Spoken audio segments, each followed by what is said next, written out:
उनका पूरी बात बताएंगे। ठीक है। गिर रहा पानी बहुत तेज, मजे क्या गिरेगा। चलो भले नहीं बहुत जो हालना बाबा जी हालना बाबा का करियो साठा क्या हुआ? आ रहे हैं पक्का? देखो कब कई का बनत हिसाब लॉक किया जाए?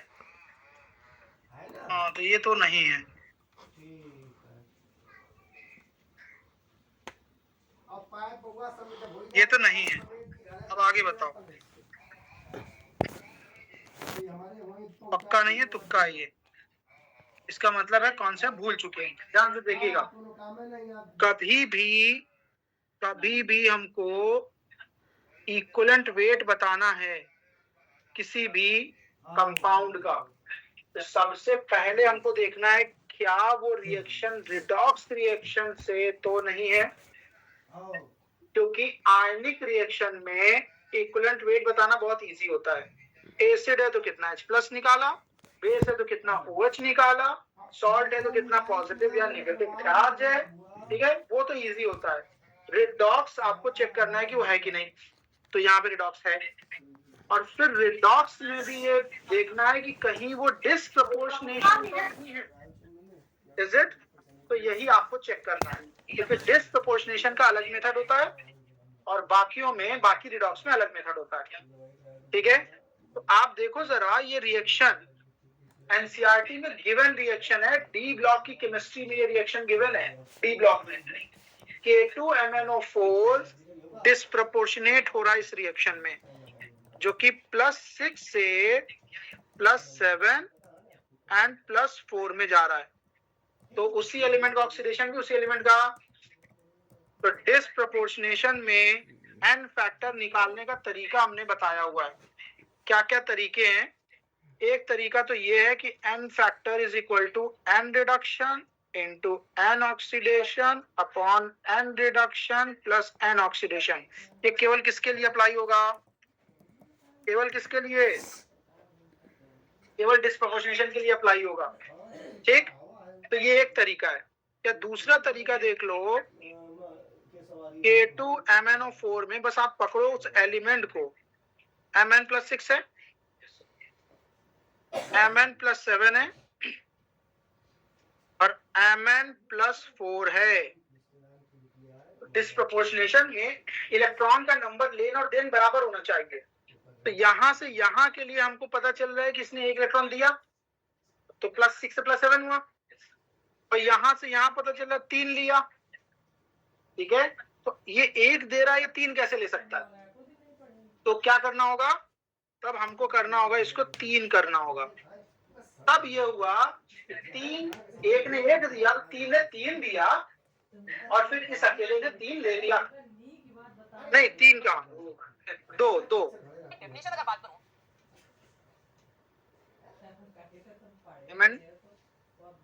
Mn+7 है, ये 2 हो जाएगा। ठीक है, तो टोटल मैग्नीज कितना हुआ? टोटल मैग्नीज 2 और 1 3 मैग्नीज हो गया। कितने ऑक्सीजन इक्विवेलेंट वेट पर एटम निकाला जाता है? तो 3 मोल पर कितना इलेक्ट्रॉन एक्सचेंज हुआ है? बताओ, यहां से यहां तक आने में कितना मोल इलेक्ट्रॉन लगा है? कितना मोल इलेक्ट्रॉन लगा है यहां से आने में? बोलो भाई, इलेक्ट्रॉन का एक्सचेंज हुआ है भाई। यहां से यहां पे आ रहे हैं और इधर से इधर की तरफ। मान लो ये अकेले, ये क्या कर रहा है? ये कर रहा है 1 इलेक्ट्रॉन निकाल रहा है, और ये क्या कर रहा है? ये 2 इलेक्ट्रॉन ले रहा है। यही तो हुआ है ना। तो हमको बराबर करने के लिए लेन देन बराबर होना चाहिए ना, तो इसीलिए 2 से तो मल्टीप्लाई किया। 2 से मल्टीप्लाई होगा तो इधर 2 से मल्टीप्लाई नहीं होगा। तो बताओ कितने इलेक्ट्रॉन का एक्सचेंज है? 2 मोल इलेक्ट्रॉन का एक्सचेंज है। कितने मोल से? तो 1 मोल से कितने का होगा? 3 मोल पर 2 इलेक्ट्रॉन। 1 मोल पर 2/3 इलेक्ट्रॉन नहीं होगा क्या? यही वो आंसर है। 1 मोल पर मोल जितना आता है इलेक्ट्रॉन एक्सचेंज जो आता है वही होता है आंसर। क्लियर? या ये वाला तरीका देख लो, +6 से +7 में आया कितने का चेंज? 1 का चेंज। तो ये रिडक्शन हो रहा है, ऑक्सीडेशन हो रहा है, ऑक्सीडेशन, तो 1 हुआ। +6 से +4 आ रहा है, कितने का चेंज बोलो? 2 का। तो यहाँ पे ये हो जाएगा, तो ये वैल्यू कितनी हो जाएगी? 2/3। और यहाँ से कितना आया? 2/3। जैसे मन चाहे वैसे निकाल लो। क्या ये बात समझ में आ गई? क्लियर है ये? डिस्प्रोपोर्शनेशन के लिए स्पेशल केस याद रखना कि हमको इस तरह से करके पर मोल इलेक्ट्रॉन एक्सचेंज निकालना होता है, और हर जगह यही करना होता है, हर जगह यही करना होता है। एक सबसे कॉमन रिएक्शन पूछा जाता है ये वाला, Cl2 का NaOH से जब रिएक्शन कराते हैं, हॉट एंड कंसंट्रेटेड जब होता है, हॉट एंड कंसंट्रेटेड, याद है क्या बनता है? NaCl बनता है, NaClO3 बनता है। ठीक है, यहाँ पे भी आप सेम चीज अप्लाई कर सकते हो, यहाँ पे भी आप सेम चीज अप्लाई कर सकते हो। क्या? Cl2 से Cl- एंड Cl+5, यही तो बन रहा है, नहीं क्या? हाँ ना, इसको भी आप देख लो, लेन देन बराबर का होना चाहिए। ये 0 से आ रहा है, 0 से एक क्लोरीन एक इलेक्ट्रॉन ले रहा है, और दूसरा क्लोरीन 5 इलेक्ट्रॉन दे रहा है। बताओ कितने इलेक्ट्रॉन का एक्सचेंज हो रहा है? कितने इलेक्ट्रॉन का एक्सचेंज है ये?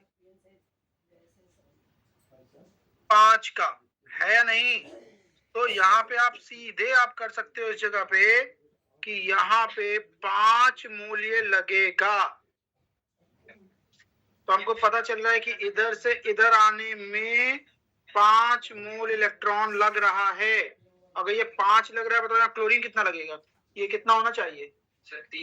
3 मोल होना चाहिए। तो 3 मोल पे 5 मोल इलेक्ट्रॉन है, तो 1 मोल पे कितना होगा? 3 मोल पर 5 मोल इलेक्ट्रॉन, तो 1 मोल पर कितना? 5/3 हुई है। कहाँ पेपर पे हुई है? इसी पे हुई है। वो EDP सर से बोलिए कि ऐसा बंदा इस पर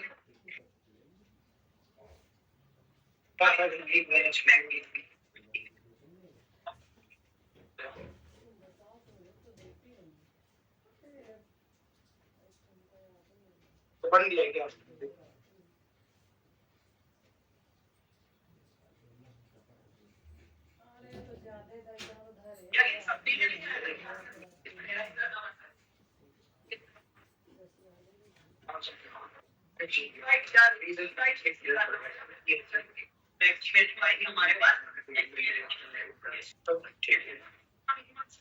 क्लियर है भाई? चलो देखो, ये समझ में आ गया। तो ये तरीका हो सकता है, या फिर वही ऊपर वाला तरीका, ये ध्यान रखना इंपॉर्टेंट है। आंसर क्या होगा इसका, जल्दी बताओ। पहले क्वेश्चन का आंसर थर्ड ऑप्शन हो जाएगा, 3m/2। सेकंड देखो,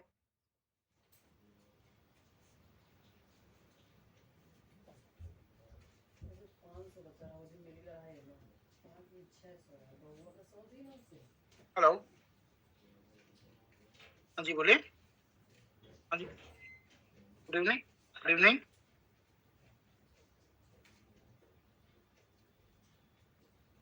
हाँ बोले, हाँ बोले।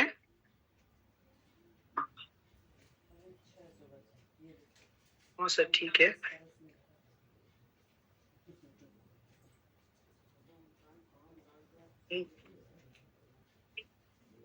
नहीं सर, इसमें कोई अभी रिक्वायरमेंट नहीं है।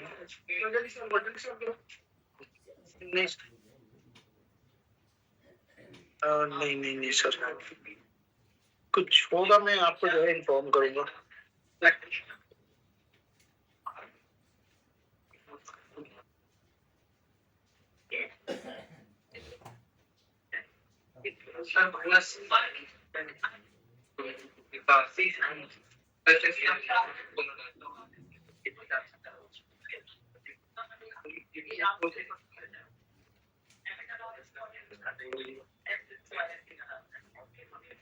अच्छा, मैं आपको कॉल करूंगा, मेरे को एक चेक मंगवानी है, मैं आपको कॉल करूंगा तो फिर आप ये करवा दीजिएगा, ठीक है?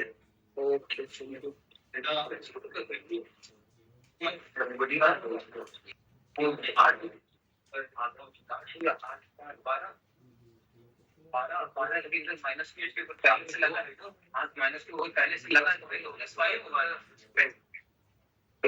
प्लस 5 देख 2x -12 is equal to -2, simple equation में नहीं तेरी मॉलिक्यूलर का अगर मैं x ले लूं तो 2x और फिर बाकी सब का -12 क्या होता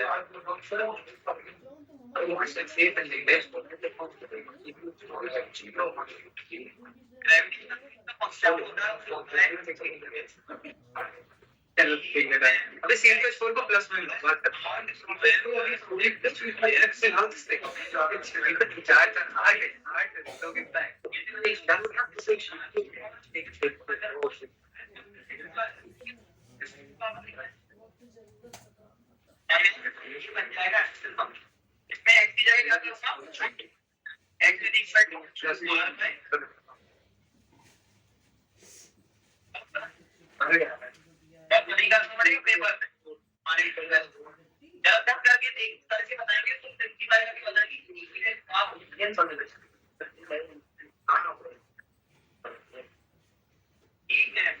आ गया divided by r square plus r by इसका आंसर प्लस 4 स्क्वायर cos 3 की पावर which is देखो 3/5 सब मैं ठीक है, मैं आपको इन्फॉर्म करूंगा, मैं अभी थोड़ा सा बिजी हूँ, ठीक है? ठीक है, ओके। हाँ बोलो, जल्दी सर प्लस 4। तो ये नॉर्मल जो मेथड है कॉम्प्लेक्स में ऑक्सीडेशन नंबर निकालने का वही है भाई, हमको ये पता है मोलिब्डेनम का निकालना है दिस वन, तो इसको x मानो तो 2 मोलिब्डेनम 2x हो गया। ऑक्सीजन की जनरल ऑक्सीडेशन स्टेट क्या -2।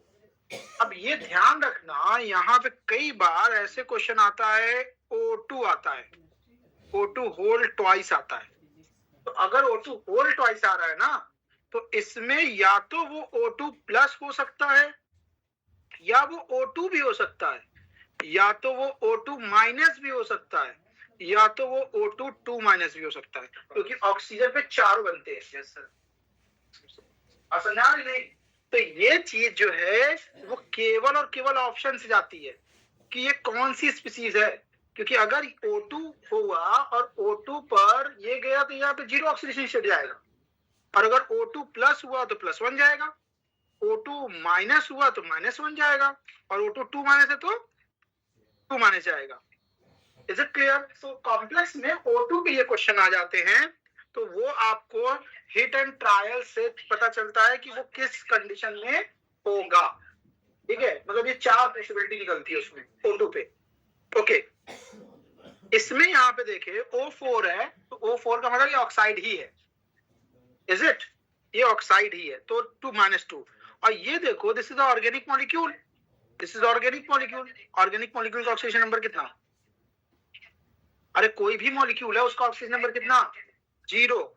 ये H2O इज आल्सो मॉलिक्यूल, तो इसका भी ऑक्सीजन नंबर क्या? 0 इज इक्वल टू इस पे चार्ज -2। क्या हो जाएगा आंसर? कितना हो गया? +3। कोई दिक्कत इसमें? ये ध्यान रखिएगा। नाउ नेक्स्ट देखते हैं।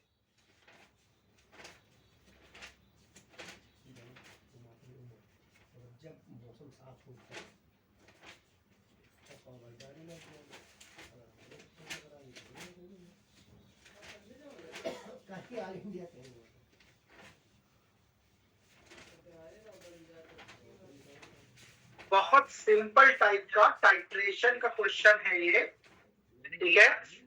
और यहाँ पे बोला गया है कि इतना ग्राम मेटल कार्बोनेट है NaHCl में मिला दिया गया, excess of acid is titrated by, मतलब बैक टाइट्रेटेड बाय NaOH। ये बैक टाइट्रेशन का क्वेश्चन है, ठीक। बस हमको ये ध्यान रखना है कि टाइट्रेशन जब भी हम कोशिश करें सॉल्व करने की, तो कौन सा कॉन्सेप्ट यूज करें, law of chemical equivalence use करें। मोल कॉन्सेप्ट में बताया गया था, equal equivalent of substance react with equal equivalent of reactant to form equal equivalent of product. मतलब रिएक्टेंट जब रिएक्ट करते हैं उनका इक्विवेलेंट वेट बराबर होना चाहिए, इक्विवेलेंट बराबर, इक्विवेलेंट वेट नहीं, इक्विवेलेंट बराबर होना चाहिए, वो चाहे ग्राम इक्विवेलेंट हो या मिली इक्विवेलेंट हो। और जो प्रोडक्ट बनेगा उसका भी इक्विवेलेंट वही होगा जो रिएक्टेंट का रिएक्ट करने का होगा, इज इट। और इक्विवेलेंट का हमने फैराडे लॉ ऑफ इलेक्ट्रोलिसिस भी बताया हुआ है कि इक्विवेलेंट कॉन्सेप्ट पे ही सॉल्व करो। तो हमारे पास ग्राम इक्विवेलेंट निकालने के लिए ढेर सारे फॉर्मूले अवेलेबल है। N इंटू वी है, M into N factor into V है वॉल्यूम लीटर में, मोल इंटू एन फैक्टर है, या W बाई E है, वेट अपॉन इक्विवेलेंट वेट है, IT बाई F चला जाता है, या volume at STP upon equivalent volume, ये वाला फॉर्मूला था गैसेस के लिए स्पेशली था, ये फैराडे लॉ ऑफ इलेक्ट्रोलिसिस बताया था, ठीक है। और इक्विवेलेंट वॉल्यूम जैसे इक्विवेलेंट वेट होता है मोलर मास अपॉन फैक्टर, उसी तरह से molar volume upon factor, molar volume 22.4 होता है, इज इट। तो ये सारे फॉर्मूले, तो हमको ये देखना है कौन सा फॉर्मूला सुटेबल होगा। तो अब देखो जरा, मेटल कार्बोनेट का वेट दिया हुआ है, तो उसके लिए हम ये फॉर्मूला लगाएंगे W बाई, इसका नॉर्मेलिटी और वॉल्यूम दिया हुआ है, तो इसके लिए ये फॉर्मूला लगाओ N इंटू वी, और NaCl के भी लिए भी, NaOH के लिए भी यही दिया हुआ है। तो बताओ जरा कौन किस किस से रिएक्ट कर रहा है। एक्चुअली HCl दो लोगों से रिएक्ट कर रहा है, नहीं, पहले वो मेटल कार्बोनेट से और फिर बचा हुआ है NaOH से। तो हम सीधे सीधे कॉन्सेप्ट लगा सकते हैं। चलो इसका आंसर करो, क्या होगा, पहले तुम्हारी तरफ से आंसर आए फिर उसके बाद मैं इसको समझाऊं। चलो इसको आंसर करो।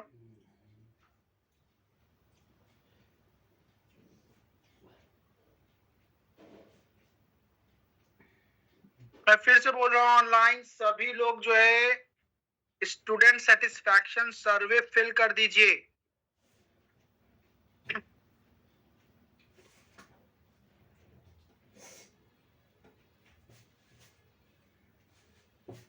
और आज के आज जस्ट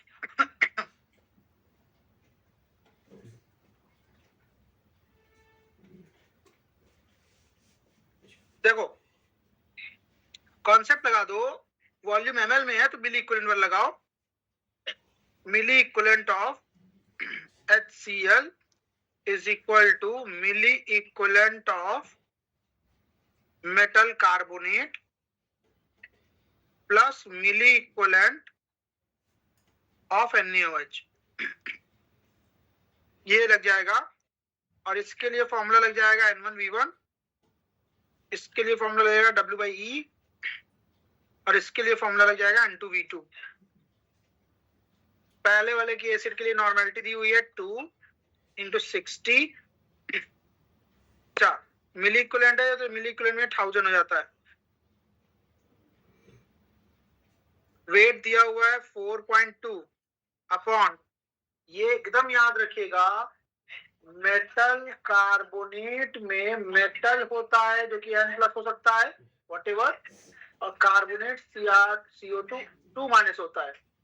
तो equivalent weight of metal plus equivalent weight of carbonate का सम करोगे तो ये मेटल कार्बोनेट का इक्विवेलेंट वेट आएगा। और कार्बोनेट का मोलर मास होता है 60, एन फैक्टर होता है 2।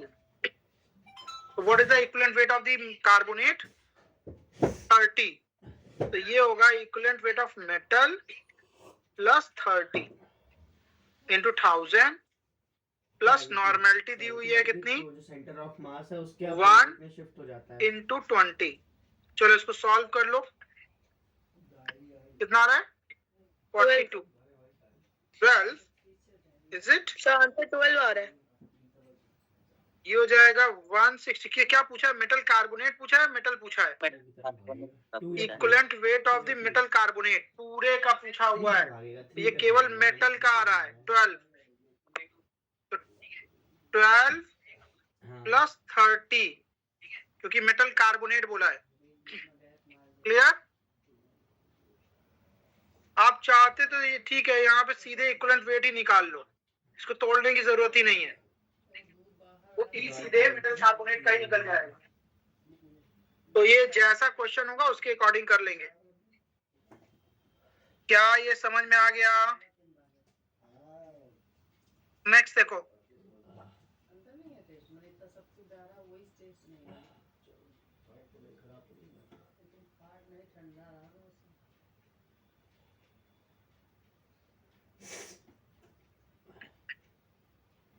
तुरंत बैलेंस करो। ये वही रिएक्शन है जो क्लोरीन का डिस्प्रोपोर्शनेशन है, उसी फैमिली में ब्रोमीन का भी डिस्प्रोपोर्शनेशन ऐसा ही होता है, उसी में आयोडीन का भी डिस्प्रोपोर्शनेशन ऐसा ही होता है। जल्दी बताओ।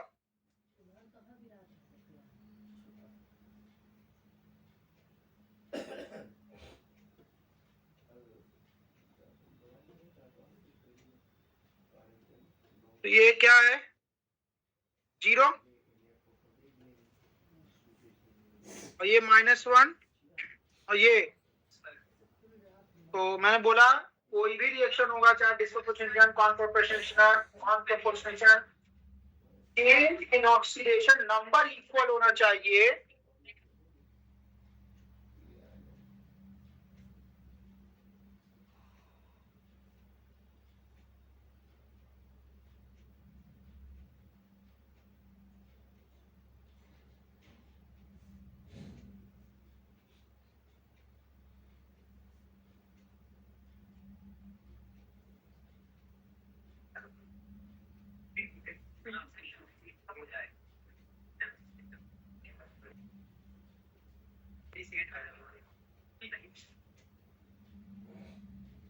तो तुम लोगों की टाइमिंग जो है 7:15 तक की है, आज नहीं, आज से 4:15 से 7:15। 4:15 से फर्स्ट क्लास है 5:40 और सेकंड क्लास 5:50 से सर उसमें जो टाइम टेबल आया हुआ उसमें टाइम सही हो गया है 5:50 से 7:15। ठीक है, ये 15 मिनट आप लोग को मिला है, डाउट पूछना हो 15 मिनट में डाउट पूछ लो, नहीं तो 7:30 पे हो जाते हो, फिर उसके बाद टीचर ने भी जाने का टाइम हो जाता है। ठीक है, तो कम से कम 10-15 मिनट जो है टीचर आराम से रुक सकता है, 15 मिनट तक कुछ बोलेगा नहीं। ठीक है, टीचर डाउट बता सकते हैं। चलो ठीक है, तो ये मैं बोल रहा हूँ इलेक्ट्रॉन का लेन देन बराबर होने के लिए कितना होना चाहिए? यहाँ पे 5 होना चाहिए सर। हाँ जी sir second option 1:5। Second option 1:5। तो the ratio of Br2 molecule undergoing oxidation and reduction, तो सही बात है 1:5 एकदम सही है दिस वन। तो आप देखोगे यहाँ पर इसमें 5 हो गया ये, तो ये टोटल कितना हो जाएगा? 3 हो जाएगा। तो पूछ रहा है bromine molecule undergoes oxidation and reduction, तो इसमें से ब्रोमीन मॉलिक्यूल पूछा हुआ है, तो ध्यान दें Br2 अलग अलग कर लो, जो Br माइनस में जा रहा है वो कितना जाएगा? वो जाएगा इस तरह से, अलग अलग कर लो। Br2 जो BrO3 माइनस में जा रहा है वो कितना जाएगा? वो जाएगा दैट इज कितना इलेक्ट्रॉन हो गया? 0 से, इसको बैलेंस कर लेंगे तो प्लस 3H2O प्लस 6 क्या H प्लस 6 5 इलेक्ट्रॉन, यही तो होगा। हाँ है ना, बैलेंस करने का तरीका जो था। तो इसको हमको इस तरह से ऐड करना होता है कि हम इलेक्ट्रॉन कैंसिल कर दें। तो इसमें कितने से मल्टीप्लाई करना होगा? 5 से, और इसमें कितने से मल्टीप्लाई करना होगा? 2 से मल्टीप्लाई करना होगा। तो ये मॉलिक्यूल जो है, ये वाला मॉलिक्यूल जो 5 से मल्टीप्लाई हो रहा है, वो क्या हो रहा है? वो रिड्यूस हो रहा है। और ये जो 2 से मल्टीप्लाई हो रहा है, वो क्या हो रहा है? वो ऑक्सीडाइज हो रहा है। तो पहले ऑक्सीडेशन पूछा हुआ है, तो 2 ऑक्सीडाइज हो रहा है। और फिर क्या पूछा है? रिडक्शन पूछा हुआ है, तो 5 रिड्यूस हो रहा है। Is it? एक मिनट, कहाँ गया?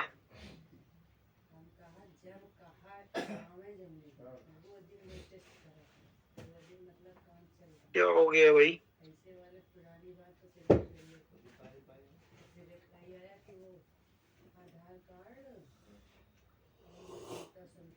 ऐसे देख लो,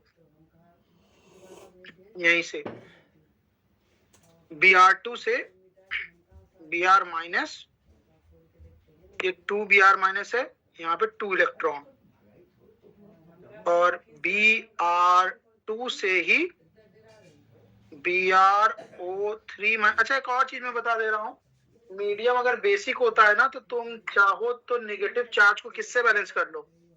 OH आयन से बैलेंस कर सकते हो। ठीक है, ये भी कर सकते हो। तो इसको देख लो, ये 2 Br माइनस हो गया, और यहाँ पे ये हो जाएगा 6H2O हो जाएगा। अच्छा, 6H2 होगा भाई, क्योंकि ब्रोमीन बैलेंस नहीं हुआ था। और ये कितना हो जाएगा भाई? ऑक्सीजन बैलेंस हो गया, 12H प्लस हो जाएगा। यहाँ पे कितना इलेक्ट्रॉन हो गया? 10 इलेक्ट्रॉन हो गया। ठीक है, अब ठीक है, तो ये देख लो क्या हो जाएगा। यहाँ कितने से मल्टीप्लाई करना पड़ेगा? इलेक्ट्रॉन अगर बैलेंस करना है तो 5 से मल्टीप्लाई करना पड़ेगा, और इसमें कितने से? 1 से मल्टीप्लाई करना पड़ेगा। तो ये वाला पोर्शन देखो, ये वाला पोर्शन कहाँ जा रहा है? ये रिड्यूस हो रहा है, ये इस वाले का रिडक्शन हो रहा है, और इस वाले पोर्शन का ऑक्सीडेशन। तो ऑक्सीडेशन एंड रिडक्शन पूछा हुआ है, तो 1:5। क्लियर है ये? तो ये एकदम ध्यान रखिएगा। ना नेक्स्ट देखते हैं।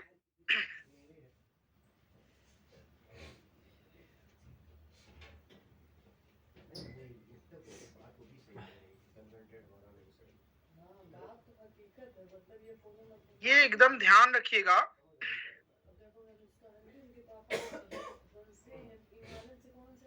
आपके एनसीईआरटी लेवल पर केवल 4 डिस्प्रोपोर्शनेशन रिएक्शन ही पढ़ना है।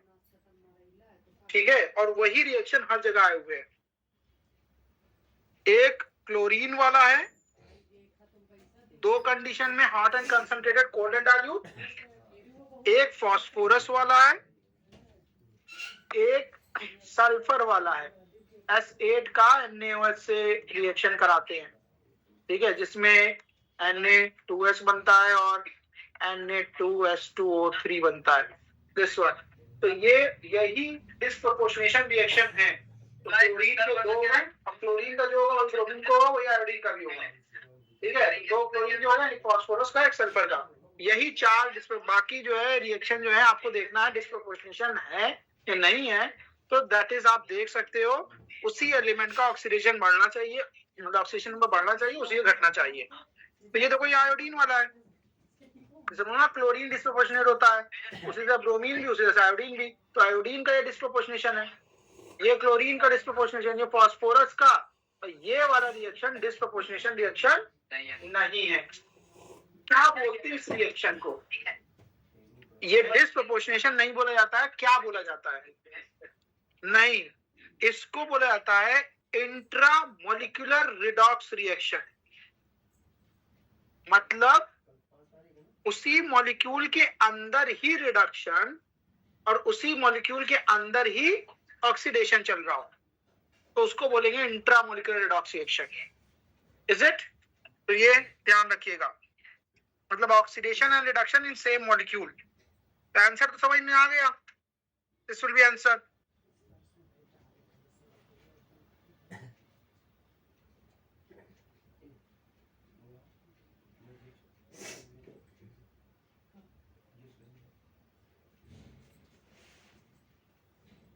नेक्स्ट देखते हैं।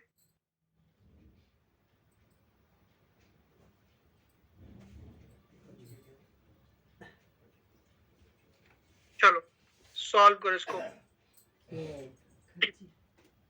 ऐसा बात है का 20 रुपया फिर से टाइट्रेशन है पोटेशियम डाइक्रोमेट से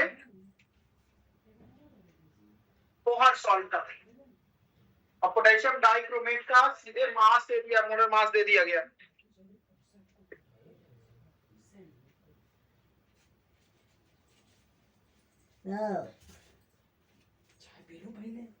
जल्दी आंसर करो।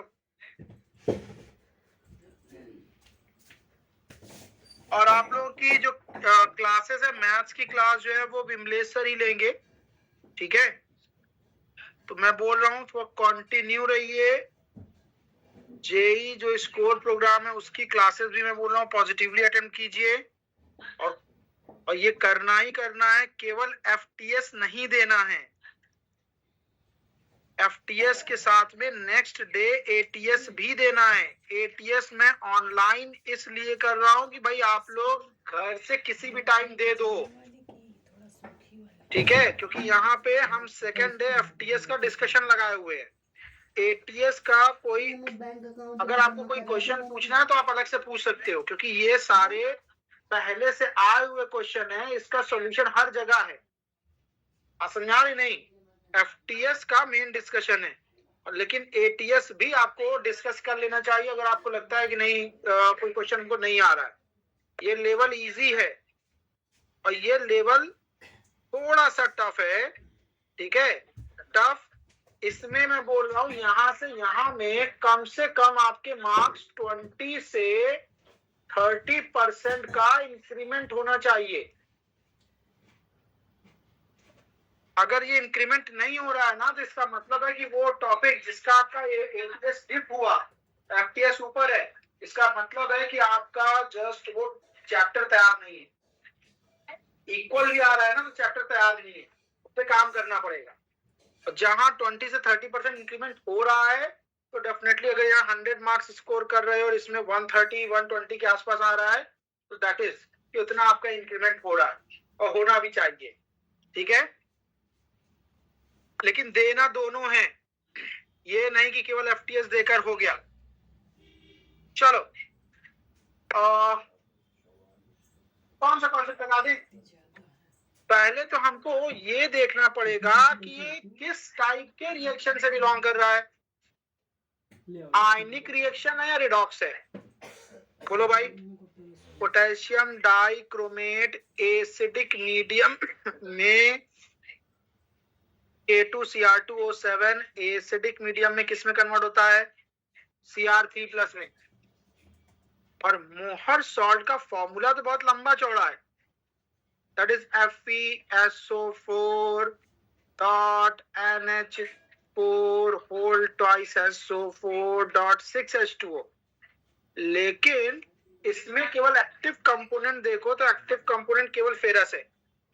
Ferrous is the active component in the मोहर सॉल्ट, और फेरस +2 में होता है। +2 से ये ऑक्सीडाइज होके किसमें कन्वर्ट हो जाता है? +3। बाकी किसी को नहीं देखना है, केवल आयरन से ही एन फैक्टर मिल जाता है, इक्विवेलेंट वेट मिल जाता है। तो बताओ जरा कितना आयरन है? 1 है, +2 से +3 में जा रहा है, इसका एन फैक्टर कितना? N factor 1। और ये +6 से जा रहा है +3 में, तो यहाँ से यहाँ 3 × 2, क्योंकि 2 क्रोमियम है इसमें, 6, तो इसका एन फैक्टर है 6। काम खत्म, केवल एन फैक्टर डिसाइड हो गया।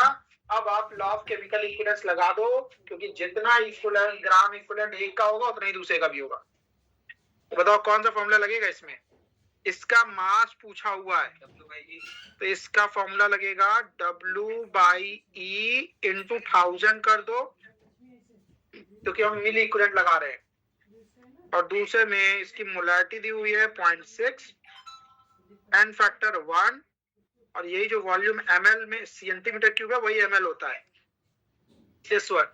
तो यहाँ से W निकालना है, इक्विवेलेंट वेट इसका क्या रखोगे, इसका equivalent weight W upon molar mass दे रखा है कितना 294 upon n factor 6 into 1000 is equal to 0.6 into 750, W की वैल्यू आ जाएगी। ये क्लियर है भाई? ऑप्शन नहीं है क्या?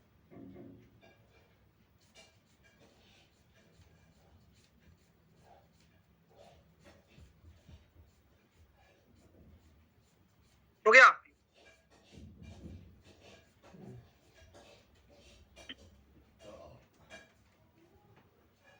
क्या है आंसर?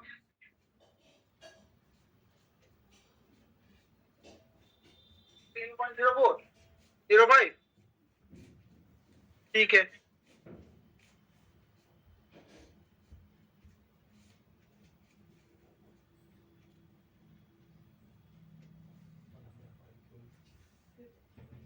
नेक्स्ट देखो, one of the most easiest question. आप देखो, अगर इस टाइप का क्वेश्चन आए, प्लीज कीप क्वाइट, इस टाइप का क्वेश्चन आए तो आपको कुछ भी ना आ रहा हो तो ये क्वेश्चन तब भी गलत नहीं होना चाहिए। रीजन इज दैट यहाँ x की वैल्यू, y की वैल्यू और z की वैल्यू पूछा है, तो आप हिट एंड ट्रायल कर दो भाई। हम मान ले कि यही है, तो रख दो 5, 2 और 16 और देख लो बैलेंस हो रहा है कि नहीं हो रहा है। आप समझा रहे? नहीं, तो ये क्वेश्चन कभी गलत होने ही नहीं चाहिए। अगर हम ये 5 रख रहे हैं, यहाँ पे भी ये 5 आ जाएगा, y की वैल्यू 2 रखेंगे, ये 10 हो जाएगा, हो रहा है, बैलेंस हो रहा है, इज इट? और उसके अकॉर्डिंग हाइड्रोजन हम रखेंगे, तो हाइड्रोजन यहाँ 16 रखेंगे, तो यहाँ पे तो ये 8 आ जाएगा, तो हो जाएगा। z की वैल्यू 16 अगर रखेंगे, कितना z 16 रख रहे हैं, तो यहाँ 16 8 आ जाएगा, तो ये 16 ये भी हो जाएगा। बात समझ में आ रही नहीं?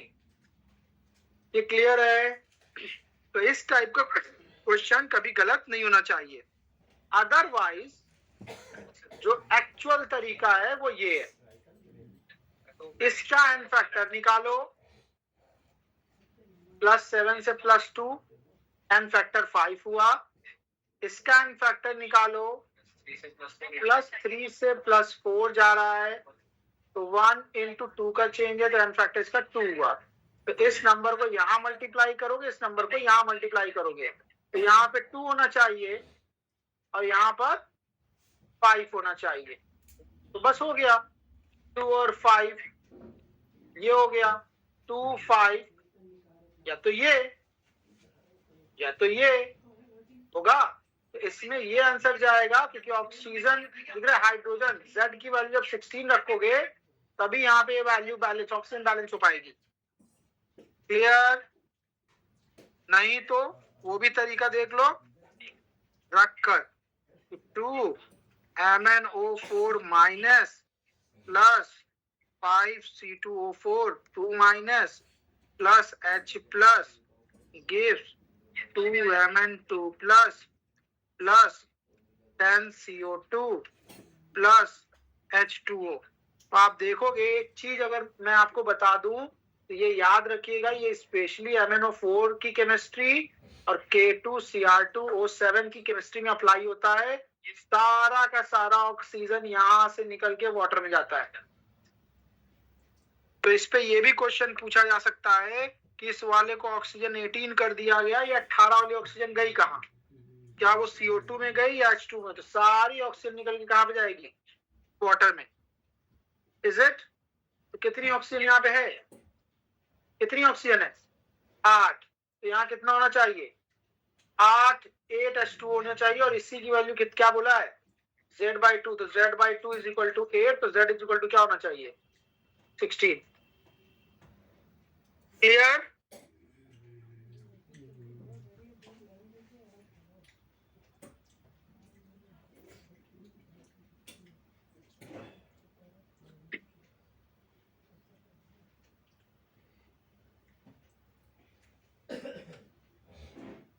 चलो इसको सॉल्व करो।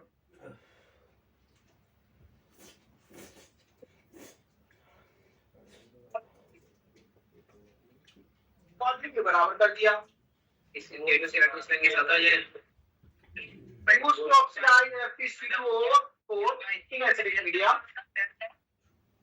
Amount of FeCO4 oxidise will be किस केस में कम होगा? जिस केस में ग्राम इक्विवेलेंट कम होगा, क्योंकि इक्वल इक्विवेलेंट ही रिएक्ट करते हैं। तो अगर मोलारिटी M और वॉल्यूम V हुई तो ये M into V into N factor करेंगे तब ये बनेगा मिली इक्विवेलेंट या ग्राम इक्विवेलेंट। KMnO4 का N फैक्टर 5 होता है, N फैक्टर इसका 5 होता है एसिडिक मीडियम में। इसका क्या होता है N फैक्टर 6 होता है। ग्राम इक्विवेलेंट किसका ज्यादा है? ग्राम इक्विवेलेंट किसका ज्यादा होगा? K2Cr2O7 का। इसका मतलब वो ज्यादा ग्राम इक्विवेलेंट को ऑक्सीडेट को फेरस ऑक्सीडेट को ऑक्सीडाइज करेगा। आंसर क्या हो गया?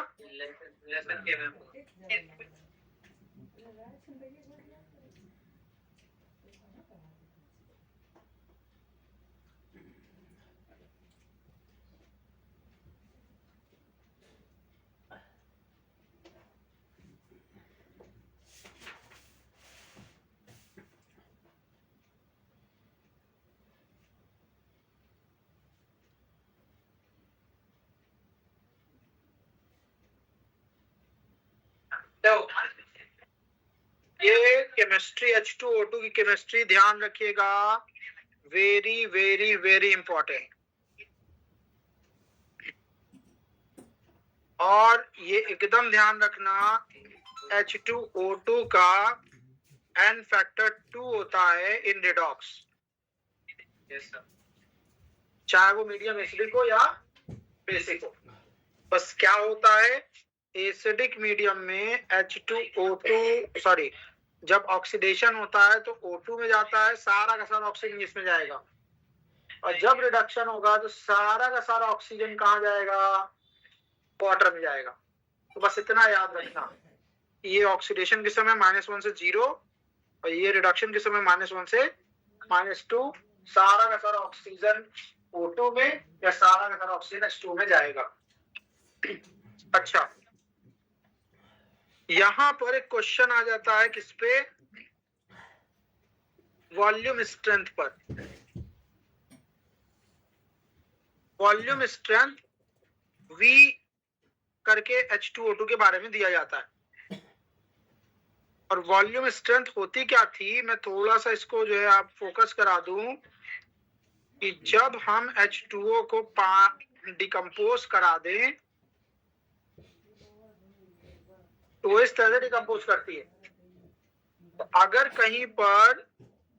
कहीं पर लिखा हुआ है 20 वॉल्यूम H2O2, इसका मीनिंग क्या निकालोगे? इसका मीनिंग निकालोगे 1 लीटर पर ये 20 लीटर बन रहा है, यही मीनिंग होता है एट ST3। मतलब जो भी वॉल्यूम स्ट्रेंथ है वो एक्चुअली ऑक्सीजन का वॉल्यूम गिवन होता है। ठीक है, अगर इसको लीटर में लोगे तो लीटर में, अगर इसको ml में लेते हो तो ये भी क्या होगा? ml में। मैगी खराब करके अच्छा नहीं कर, लेकिन वो वॉल्यूम ऑफ ऑक्सीजन होगा। लपसी हो गई है। और इस बेसिस पर आप H2O2 की अगर मोलारिटी निकालना चाहो तो आपको मोल चाहिए किसका? H2O2 का। अपन वॉल्यूम तो हमने 1 लिया हुआ है, वॉल्यूम तो 1 ही लिया। ज्यादा ऐसा ना करो, आपको केवल H2O2 का मोल पता चल जाए वही मोलारिटी हो जाएगी। और इस रिएक्शन की स्टोइकियोमेट्री बोल रही है इस रिएक्शन की स्टोइकियोमेट्री बोल रही है मोल ऑफ H2O2 बनाओगे जब अपन खाएंगे is वहाँ तो twice चलेगी of the नहीं। mole of O2। ये तो बोल रही है। और मोल निकालने का फॉर्मूला वॉल्यूम से जो भी वॉल्यूम स्ट्रेंथ होगी उसमें 22.4 से तुम डिवाइड कर दो। अब 20 है तो वहां 20 रख दो, 10 हो तो 10 रख दो, 5.6 हो तो 5.6 रख दो, व्हाटएवर जो भी वॉल्यूम स्ट्रेंथ होगी उसको रख दो। तो यहाँ मोल ऑफ H2O2 पता चल गया कितना, V अपॉन 11.2। तो हमको मोलैरिटी का क्या फॉर्मूला मिला भाई H2O2 की, V अपॉन 11.2। ये मोलैरिटी और वॉल्यूम स्ट्रेंथ में रिलेशन आया। और normality is equal to molarity into N factor, V upon 5.6। या ग्राम पर लीटर स्ट्रेंथ पूछे तो V अपॉन 5.6। याद रखिएगा ग्राम पर लीटर निकालना है तो आप मोलारिटी में मोलर मास से या नॉर्मलिटी में इक्विवेलेंट वेट से मल्टीप्लाई करो। ये होता है gram per litre is equal to molarity में किससे मल्टीप्लाई करना होगा, मोलर मास से। नॉर्मलिटी में किससे मल्टीप्लाई करना होगा, इक्विवेलेंट वेट से। तो ग्राम पर लीटर कन्वर्ट होगा इसमें। और ये परसेंटेज निकालना हो वेट बाई वॉल्यूम तो V अपॉन 5.6 इंटू 1.7। कुछ नहीं, 1 लीटर का मतलब होता है 1000 ml। तो 1000 अगर पता है तो 100 में निकालना हो तो 10 से डिवाइड कर दो। तो ये चार रिलेशन बहुत कॉमन पूछे जाते हैं H2O2 के टाइट्रेशन में, इनको लगा दिया जाता है। अब देखो केमिस्ट्री अप्लाई करते हैं। इसका सीधे नॉर्मेलिटी और वॉल्यूम से मल्टीप्लाई करोगे तो आपस में क्या मिलेगा, मिली इक्विवेलेंट मिल जाएगा।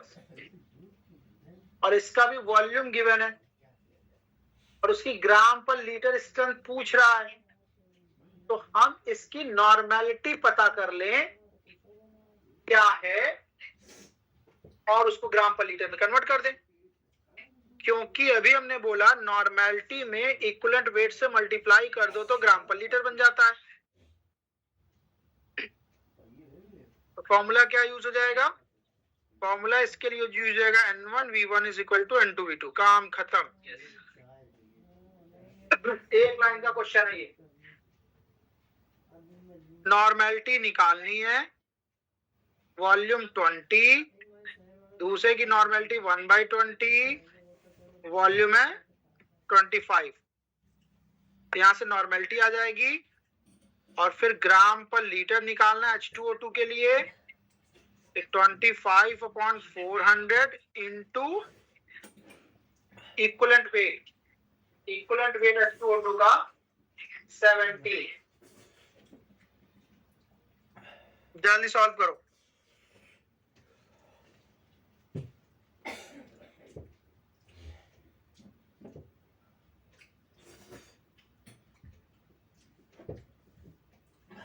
ठीक,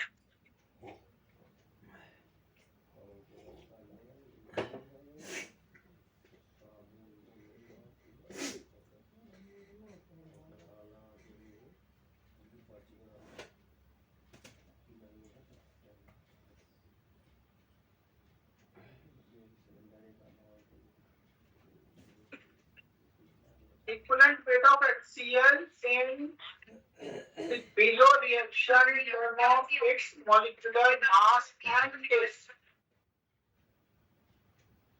जल्दी निकालो, मैं आ रहा हूं।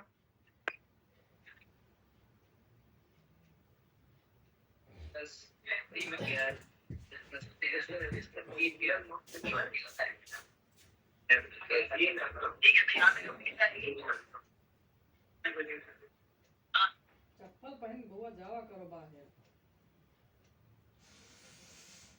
नंगे पाँव ना वो सब बहुत ठंडा है।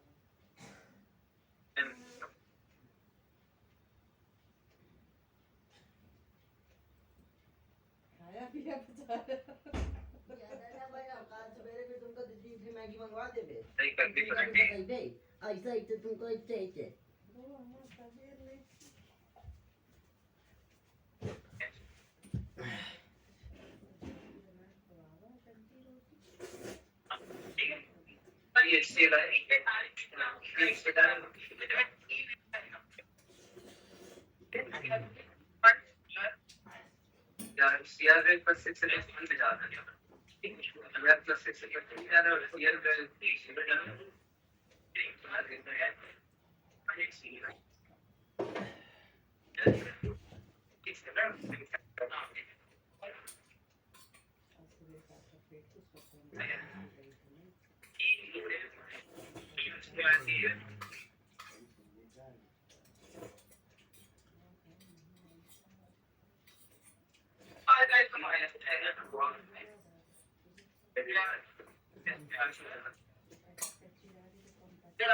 मटर जितनी दो पैकेट में डालो 2-3 के में डाल देंगे।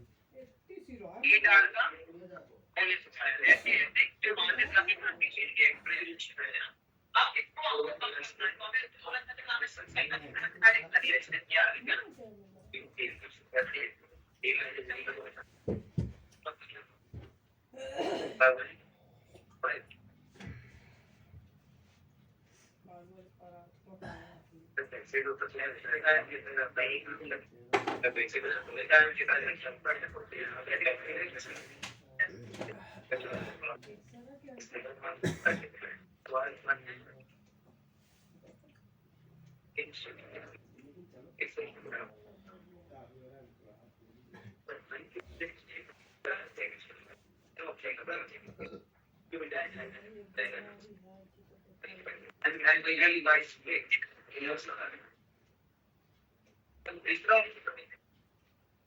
तो देखो यहाँ पर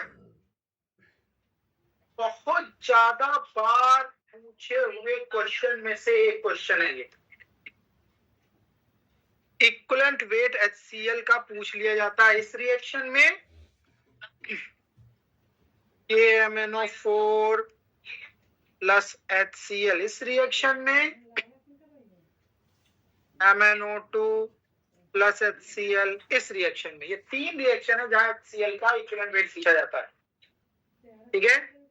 और उसी तरह से Cl2 with NaOH इस रिएक्शन में, P4 प्लस NaOH इस रिएक्शन में, S8 प्लस NaOH इस रिएक्शन में। वो रिएक्शन है जहां NaOH का इक्विवेलेंट वेट पूछा जाता है, ठीक है। ध्यान दे, तरीका क्या, तरीका ये, इक्वेशन बैलेंस कर लो। और इक्वेशन बैलेंस करने की भी ट्रिक मैं बता दे रहा हूं अभी, जो कि मैंने बोला था। जितना यहाँ पर ऑक्सीजन है तो किस में जाएगा, वो किस में जाएगा, अरे वाटर में जाता है, 7H2O हो गया। तो जितनी हाइड्रोजन आई है वो सब कहां से आई है, HCl से, 14 HCl। DM का इंटीग्रेशन M हो गया। पोटेशियम 2 है तो 2 पोटेशियम KCl, क्रोमियम 2 है तो 2 क्रोमियम, बाकी सब क्लोरीन Cl2 में जाएगा। तो कितना यहाँ पे क्लोरीन हो चुका है, 6 और 2 8, टोटल 14 है। इसका मतलब 3। ये हो गया इक्वेशन बैलेंस, ठीक। और एक कॉन्सेप्ट था, अगर आपको याद हो, 0 to L N फैक्टर इसका, ये सॉरी, मोल रेशियो 1:, क्या हुआ, 14। इसका 1 है, उसका 14। तो N फैक्टर ये मोल रेशियो है, मोल रेशियो। तो N फैक्टर रेशियो क्या होगा, 14:1। मोल रेशियो को रिवर्स करो, वो N फैक्टर रेशियो बन जाता है। और K2Cr2 का प्लस Cr3 प्लस में जाना +6 से, तो इसका तो N फैक्टर हमको पता ही है, 6। तो इस 14 को, 14 को 6 में कन्वर्ट करना है। तो 14 को 6 में कन्वर्ट करना है, तो 6/14 या 3/7 बोल दो, एक ही बात है। तो यहाँ पे भी 6/14, दैट इज 3/7। ये इसका N फैक्टर हो गया, ये इसका N फैक्टर हो गया। इस रिएक्शन में HCl का N फैक्टर कितना है, 3/7 N फैक्टर ऑफ HCl है। Bx to the power 4/4L²। तो कौन सा, 7m/3, नहीं सीधे वही है, ठीक है। 14 m/6 and the molar mass. ठीक है, क्लियर है? अरे क्लियर है या नहीं?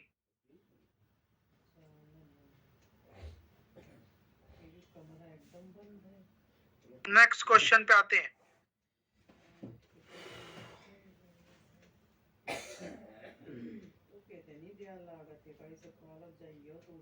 मैं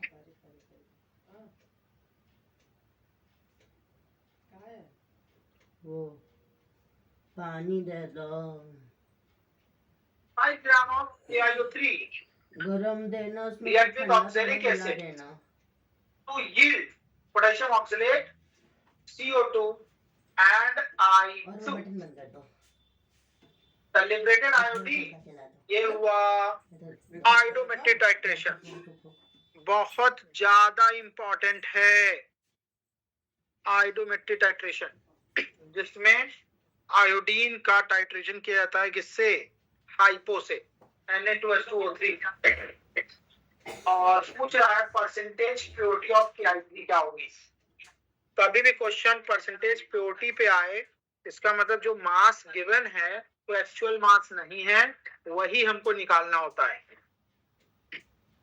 तो आप सोचो जरा, ये रिएक्शन दिया हुआ है और इसमें चाहो तो आप इक्विवेलेंट कॉन्सेप्ट लगाना चाहो इक्विवेलेंट लगा सकते हो, मोल कॉन्सेप्ट लगाना है मोल्स कॉन्सेप्ट लगा सकते हो, व्हाटएवर जो लगाना है लगा सकते हो। लेकिन ध्यान दें, इसमें आप अगर देखो इक्वेशन, ये क्या ये बैलेंस इक्वेशन है? क्या ये बैलेंस इक्वेशन है? अगर इक्वेशन बैलेंस है तो आप मोल कॉन्सेप्ट भी लगा सकते हो। देखो जरा, हमको इसका वेट एक्चुअल निकालना है कि कितना होगा। तो इसका मोल मान लो A है, सर ये A मोल रिएक्ट कर रहा है, A मोल, टुल्लू नहीं है मेरे पास, था मेरे तो आयोडीन कितना बनना चाहिए? जल्दी बताओ। A/2 बनना चाहिए, वो गरम लग रहे हैं। बनना चाहिए। और यही आयोडीन रिएक्ट करता है Na2S2O3 से, और ये जाता है 2NaI प्लस Na2S4O6। ये इंपॉर्टेंट है, याद रखना। आयोडीन का रिएक्शन हाइपो से जब होता है तो NaI बनता है, सोडियम नाइट्राइड बनता है, और इसमें स्टार्च एज इंडिकेटर यूज करते हैं। इस रिएक्शन में क्या यूज करते हैं? Starch as indicator.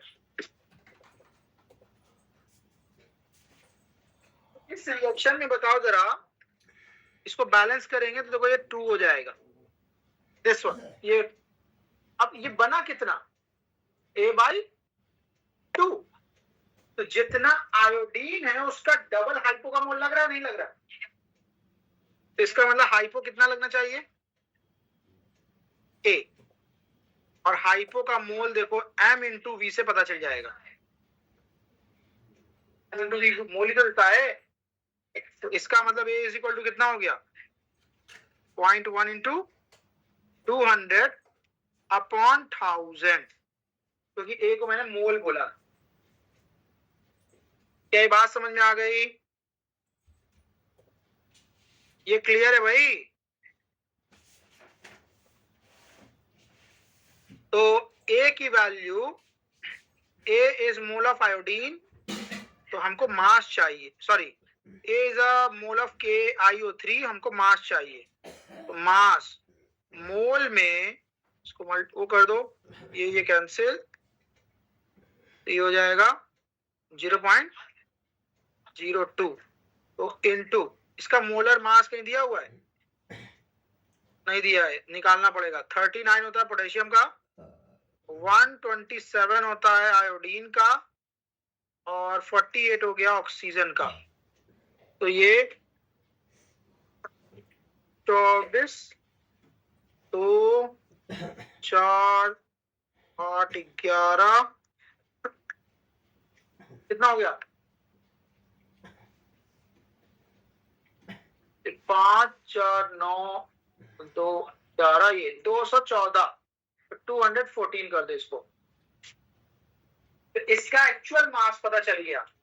तो परसेंटेज यील्ड, परसेंटेज प्योरिटी पूछ रहा है।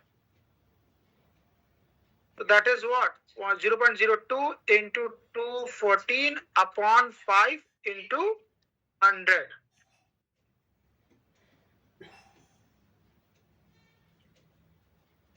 कितना परसेंट प्योर है? क्लियर है ये? अब ये चूंकि आंसर बहुत दूर दूर दिया है ना, सारे आंसर बहुत दूर दूर हैं, आप सीधे इसको 200 मान के कैलकुलेशन कर लो।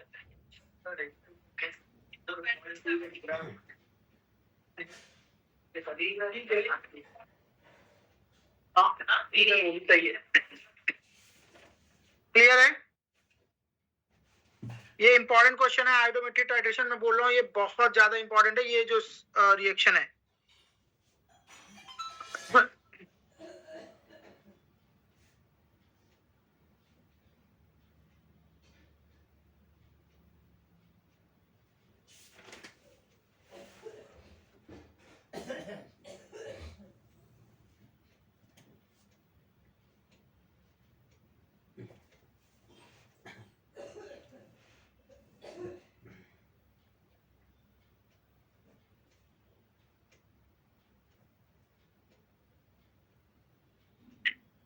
ये तुरंत आंसर करो।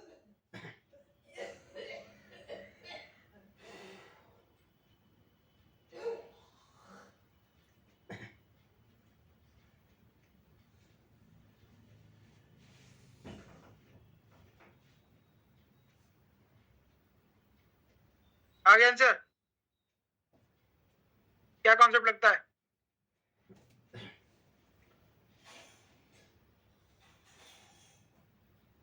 इस टाइप के क्वेश्चन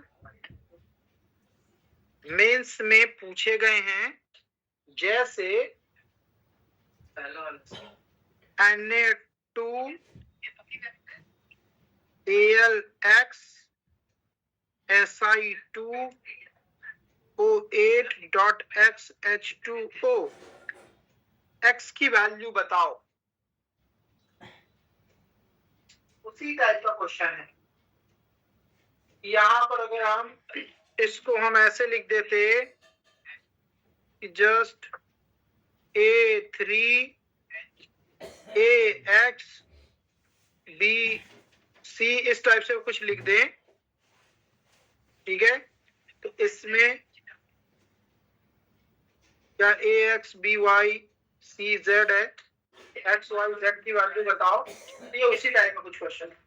तो करना क्या होता है, सम ऑफ द ऑक्सीडेशन स्टेट जो होगा हर एक एलिमेंट का, वो 0 होना चाहिए अगर मॉलिक्यूल है तो। फिर यहां पे अगर हम देखें, A को बोला है +1, तो यहां से +2 आ जाएगा। E को बोला है +4, ये +4 हो जाएगा। और C को बोला हुआ है -3, ये -6 हो जाएगा। क्या ये चार्ज बैलेंस होकर 0 हो रहा है? हो रहा है? हो रहा है। अच्छा ठीक है, +2 +4 और -3, ये आंसर हो गया। ये क्वेश्चन मोर देन 1 में भी डाला जा सकता है, क्योंकि और भी पॉसिबिलिटीज बन सकती हैं, ठीक है, कि इनके नंबर, ऑक्सीडेशन नंबर अगर बदल दिए जाए। ऐसा क्वेश्चन एडवांस में आया हुआ है। क्या AB2O4 पर ये क्वेश्चन आया था एडवांस में कि कौन कौन से ऑक्सीडेशन स्टेट पॉसिबल है। A किस ऑक्सीडेशन स्टेट में हो सकता है, B किस में हो सकता है, ठीक है, या कोई और कंपाउंड मान लो, C मान लो, तो C की क्या ऑक्सीडेशन स्टेट है, तो वहां पे पॉसिबल ऑक्सीडेशन स्टेट बताओ। तो हमको उन सारी पॉसिबिलिटीज में देखना होगा जहां पे सबका सम क्या हो जाए, 0 हो जाए। अच्छा, इसमें देख लो, अगर इस टाइप का कंपाउंड है तो सिलिकेट, ये क्या होता है, ये सिलिकेट होता है। सिलिकेट में ऑक्सीजन किससे जुड़ा होता है, ये सिलिकॉन किससे जुड़ा होता है? ऑक्सीजन से। सिलिकॉन का ऑक्सीडेशन नंबर +4 होता है, ये ध्यान रखना बस। ठीक है, बाकी सब निकाल सकते हो। ये चूंकि X.H2O ये वाटर मॉलिक्यूल है तो इसमें तो कुछ होना ही नहीं है, बस केवल इनको देखो। ठीक है, ये क्या हो जाएगा? 2 सोडियम है 2+1, X एल्युमिनियम है तो एल्युमिनियम का ऑक्सीडेशन स्टेट +3 होता है, सिलिकॉन 2 है +4 होगा, ऑक्सीजन 8 है -2 होगा = 0। कैप लगा लेना। और बहुत पसीना आ रहा ठीक है, है, बहुत इसमें पसीना एक्टिव वैल्यू निकल जाएगा। क्लियर? तो ये जियोलाइट का फॉर्मूला है।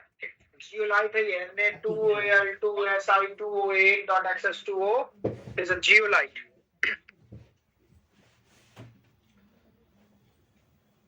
Now next देखते हैं।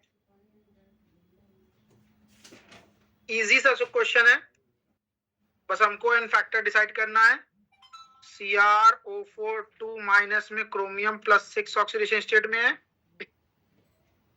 से CrOH होल 4- में जा रहा है, क्रोमियम +3 है। क्या है? CrOH होल 4 क्रोमियम +3 में। इसका ऑक्सीडेशन नंबर एन फैक्टर कितना हो गया? 3 हो गया। दूसरा देख लो, S2O3 2- सल्फर +3 दूना 6, ये 6 कितना हो गया भाई? +2। ऑक्सीजन पे 6 नेगेटिव जाएगा, सल्फर पे 4 पॉजिटिव जब आएगा सभी 2 नेगेटिव रिस्पेक्टिव बचेगा। तो ये +2 से SO4 2- में जा रहा है +6 में, तो ये भी एक इंपॉर्टेंट केस होता है। थायोसल्फेट है ये। थायोसल्फेट बेसिक मीडियम में सल्फेट में जाता है, जबकि थायोसल्फेट एसिडिक मीडियम में टेट्राथायोलेट में जाता है। ये किसमें जाता है? ये एसिडिक मीडियम, ये भी याद रखना होगा। तो आइडोमेट्रिक टाइट्रेशन में भी ये क्वेश्चन बन सकता है कि बेसिक मीडियम में आइडोमेट्रिक टाइट्रेशन कराओगे तो थायोसल्फेट का ये बन जाएगा, अब एसिडिक मीडियम में कराओगे तो ये टेट्राथायोलेट बन जाएगा। तो ये क्वेश्चन भी पूछा जा सकता है। तो ये बताओ जरा कितना एन फैक्टर हुआ इसका? 2 से 6 जा रहा है, 4 का चेंज है, 4 × 2 एन फैक्टर इसका कितना हो गया? 8 हो गया। बस काम खत्म। वॉल्यूम ऑफ दिस पूछ रहा है, required to react with this much of, क्या बोला? Law of chemical equivalence apply करो, फॉर्मूला लगेगा N1V1 = N2V2। इसका वॉल्यूम पूछा, मोलैरिटी गिवन है 0.154 × एन फैक्टर 3 × वॉल्यूम निकालना है। दूसरे का molarity 0.25 × N factor 8 × volume given है, तो यहां से V की वैल्यू आ जाएगी। और नियरेस्ट इंटीजर में आंसर करना है।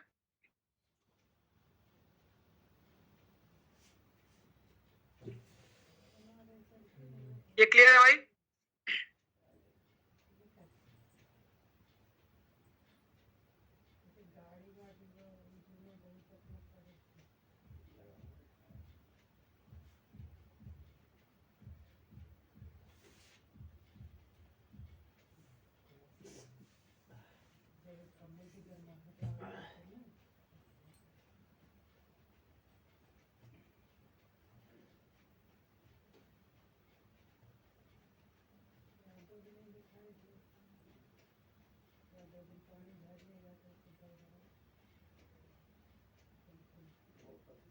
This is again very very very important, क्योंकि यहाँ पे भी कौन सा टाइट्रेशन है?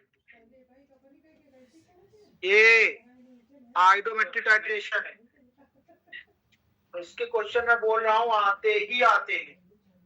टाइट्रेशन का क्वेश्चन घुमा फिरा के फिर लास्ट में आयोडीन पे डाल देता है।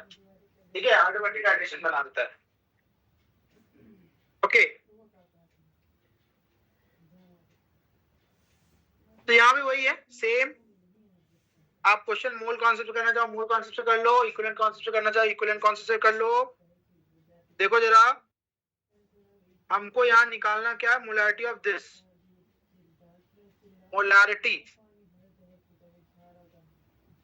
इसका मिली मोल मान लो या ए मोल मान लो या मिली मोल मान लो, ए मिली मोल, ठीक है। Yes sir. तो आप इसी से कर सकते हो। अगर इसका ए हमने मिली मोल माना तो आयोडीन कितना बनेगा, A/2, बैलेंस इक्वेशन है। Yes sir. और अगर ये A/2 है तो ये कितना लगेगा, A, काम खत्म। इसका मोल इसके मतलब इसका मिलीमोल इसके मिलीमोल के बराबर रहेगा, और इसके मिलीमोल के लिए M/V यूज करोगे, M/V इसका मिलीमोल मिल गया, हो गया। तो ये फॉर्मूला हो जाएगा M1V1 is equal to M2V2। इसके लिए बहुत इजी कैलकुलेशन होती है। वो पहला वाला मिलीमोल किसका है, कॉपर सल्फेट का, दूसरा वाला मिलीमोल किसका, हाइड्रो का। M/V करना है बस।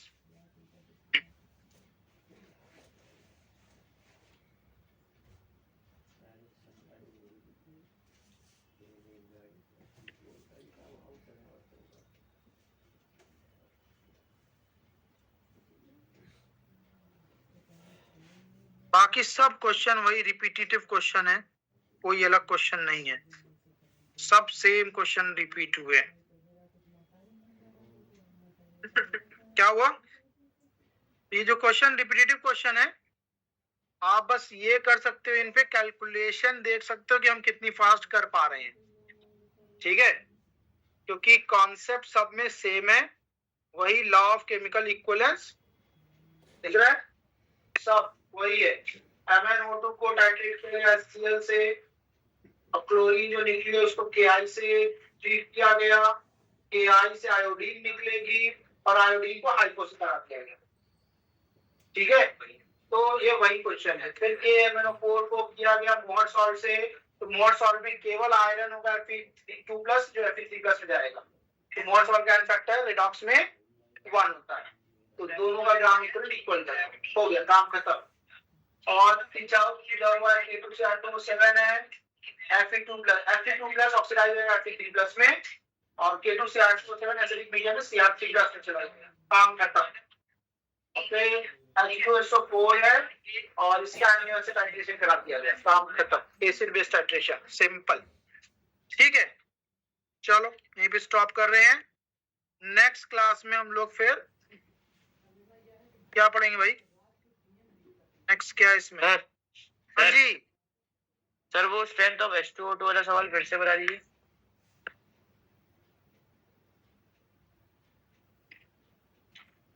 सवाल बताना है कि ये वाला कॉन्सेप्ट बताना है, सर वही कॉन्सेप्ट। ये बोला जा रहा है कि H2O2 में कंसंट्रेशन निकालने का एक तरीका होता है वॉल्यूम स्ट्रेंथ। जितना भी वॉल्यूम स्ट्रेंथ यूज किया गया है, जैसे 20 वॉल्यूम H2O2 दिया हो, इसका मीनिंग क्या निकालोगे कि 1 लीटर के डिकम्पोज पे 20 लीटर ऑक्सीजन निकल रही है। तो जनरल इक्वेशन अगर V H2O2 दिया हुआ है, इसका मतलब हम बोलेंगे 1 लीटर से 20 लीटर O2 बन रहा है। और अगर वॉल्यूम ऑक्सीजन का पता है STP पर, तो उसका मोल निकाल सकते हैं। मोल निकालने का फॉर्मूला होता है वॉल्यूम एट STP अपॉन 22.4, ये ऑक्सीजन का मोल निकालने का फॉर्मूला है। सरदार वाली दुकान पे चलेंगे और हमको H2O2 की मोलैरिटी चाहिए अगर, कंडील खरीद, तो उसका formula molarity equal to mole upon volume. Volume तो 1 लीटर ले रखा है, H2O2 का मोल के लिए इन दोनों का रिलेशन देख लो कि H2O2 का मोल डबल है ऑक्सीजन पे, और ऑक्सीजन का मोल यहाँ से आ गया, इसका डबल कर लोगे तो H2O2 का मोल आ जाएगा, और यही वैल्यू उठा के यहाँ पे रख दोगे। तो एक बार तुमको अगर मोलैरिटी पता चल गई, सब पता चल जाएगा, क्योंकि normality is equal to molarity into N factor होता है। Gram per litre strength is equal to normality into equivalent weight होता है। और percentage weight by volume gram per litre stand by 10 होता है। ये जनरल फॉर्मूला है। क्लियर है? Yes sir. चलो अब मैं बोल रहा हूँ एक बार वो फिल कर दीजिए, स्टूडेंट सेटिस्फैक्शन सर्वे फिल कर दीजिए, अभी कर दीजिए, अभी तुरंत।